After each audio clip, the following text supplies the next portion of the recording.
മത്തായി 5:20 ഇങ്ങനെ പറയുന്നു: നിങ്ങളുടെ നീതി ശാസ്ത്രിമാരുടെയും പരീശന്മാരുടെയും നീതിയെ കവിയുന്നില്ലെങ്കിൽ നിങ്ങൾ സ്വർഗരാജ്യത്തിൽ കടക്കയില്ല എന്ന് ഞാൻ നിങ്ങളോട് പറയുന്നു. അക്കാലത്തെ മതപണ്ഡിതന്മാരായിരുന്ന ശാസ്ത്രിമാരും പരീശന്മാരും നിയമങ്ങൾ അക്ഷരം പ്രതി പാലിക്കുന്നതിൽ ശ്രദ്ധിച്ചിരുന്നു.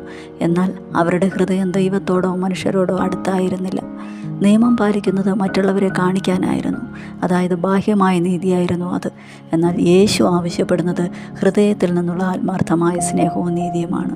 വെറും ആചാരങ്ങൾ പാലിക്കുന്നതിലൂടെയോ നിയമങ്ങൾ അനുസരിക്കുന്നതിലൂടെയോ മാത്രം ഒരാൾക്ക് സ്വർഗരാജ്യത്തെ പ്രവേശിപ്പാൻ കഴിയുകയില്ല.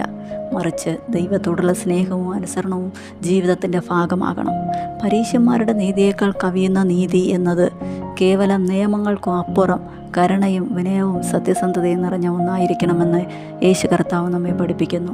അതിനാൽ ഇഹലോകത്തിൽ കർത്താവ് ഒരുക്കിയിരിക്കുന്ന നന്മകൾ പ്രാപിപ്പാനും സ്വർഗരാജ്യം അവകാശമാക്കുവാനും പുറമേ നന്നായിരുന്നാൽ മാത്രം പോരാ, മറിച്ച് ചിന്തകളും മനോഭാവവും ശുദ്ധമായിരിക്കണമെന്നും കപടഭക്തിയല്ല ഹൃദയപരമാർത്ഥത ആവശ്യമാണെന്നും ഈ വചനം നമ്മെ ഓർമ്മപ്പെടുത്തുന്നു.